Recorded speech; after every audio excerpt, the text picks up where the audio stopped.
Hi అండి, అందరికీ నమస్తే. అందరూ ఎలా ఉన్నారు? నేను చాలా బాగున్నాను.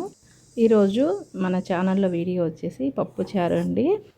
ఏముంది, పప్పుచారు అందరికీ తెలుసు కదా అనుకుంటారు. అందరికీ తెలుసండి పప్పుచారు అంటే ఎలా చేయాలో కూడా అందరికీ తెలుసు. కానీ కొన్ని టిప్స్ కనుక మనం పాటించామంటే రుచి అనేది చాలా బాగుంటుంది. అందరూ చేస్తారు, కొంతమంది ఒక్కొక్కరు ఒక్కొక్క డిఫరెంట్గా చేస్తారు కదా. నేను చేసిన ఈ పద్ధతిలో అయితే ఒకసారి అయితే చూడండి, మీరు కూడా ట్రై చేసి, చాలా బాగుంటుంది. నేనైతే ఒక గ్లాస్ కందిపప్పు తీసుకున్నాను. ఒక గ్లాస్ కందిపప్పుకి అదే గ్లాస్ తోటి 2 గ్లాసులు నీళ్ళు తీసుకోవాలి.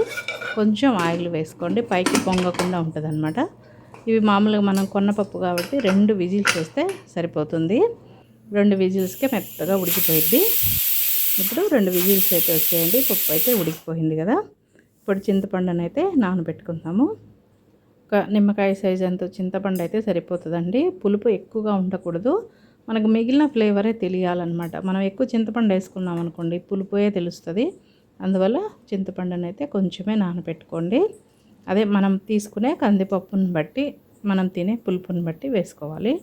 చింతపండు అయితే నానబెట్టేసుకున్నాం కదా. ఇప్పుడు తాలింపు కోసం అయితే నేను ఉల్లిపాయలు, అలాగే ఒక టమాటా, ఒక ఉల్లిపాయ, ఒక 4 మిర్చీలు, కొంచెం కరివేపాకు, 2 ఎండుమిరపకాయలు రెడీ చేసి పెట్టేశాను. ఇంకా పప్పు కూడా ఉడికిపోయింది కదా.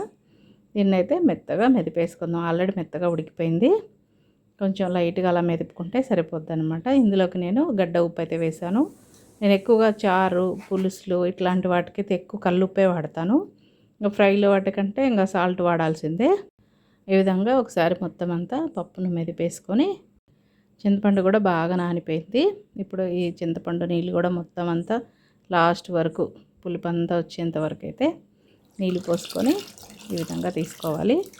మరీ చిక్కగా ఉండకూడదు, మరీ పలుచగా ఉండకూడదండి పప్పుచారు. ఇంకా మనం ఉడకబెట్టిన పప్పు, అలాగే చింతపండు గుజ్జు మొత్తం అంతా కూడా ఒకేసారి కలిపేసి పెట్టేసుకున్నాం కదా.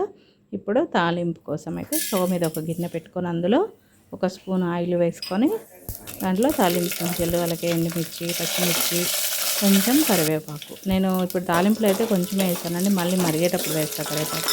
ఒక 4-5 వెల్లిపాయలు అయితే అట్లా దంచి వేయండి, ఫ్లేవర్ బాగుంటుంది, హెల్త్కి కూడా మంచిది. ఇప్పుడు ఈ టమాటా ముక్కలు కూడా వేసి కొంచెం ఫ్రై చేసుకుందాము. ముక్కలు అలా పచ్చి పచ్చిగా ఉండనీయకుండా అవి మెత్తగా ఉడకనివ్వాలండి టమాటా ముక్కల్ని. అందులో ఉండే గుజ్జు బయటికి రావాలన్నమాట. అప్పుడు టేస్ట్ అనేది బాగుంటుంది పప్పుచారుకి. అలాగే కొద్దిగా పసుపు, ఇందులోనే కొంచెం జీలకర్రని బాగా మనం చేతిలో వేసుకొని, అరచేతిలో వేసుకొని కొంచెం మెత్తగా నలిపేస్తూ వేయండి. ఆ ఫ్లేవర్కి పప్పుచారు అనేది చాలా బాగుంటుంది. ఇంకా ఇది జీలకర్ర వేసుకున్నాం కాబట్టి మనకి ఎలాంటి సాంబార్ పొడులు ఏం అవసరం లేదు. ఇప్పుడు ఉల్లిపాయలు వేసేద్దాం లాస్ట్లో. అంటే ముందే మనం తాలింపులో ఉల్లిపాయలు వేసామనుకోండి, అవి ఉడికినట్టు అవుతాయి. పులుసులో కదా ఉల్లిపాయలు ఉంటాయి కదా, అలా ఉంటాయి. అందుకని నేను చివర వేస్తాను అనమాట. అప్పుడు మనం తినేటప్పుడు కూడా మనకు పంటి కింద పడ్డప్పుడు కరకరలాడుతా బాగుంటుంది టేస్ట్, ఉల్లిపాయ టేస్ట్. 1 స్పూన్ వచ్చేసి ఎండు కారం అయితే వేసాను.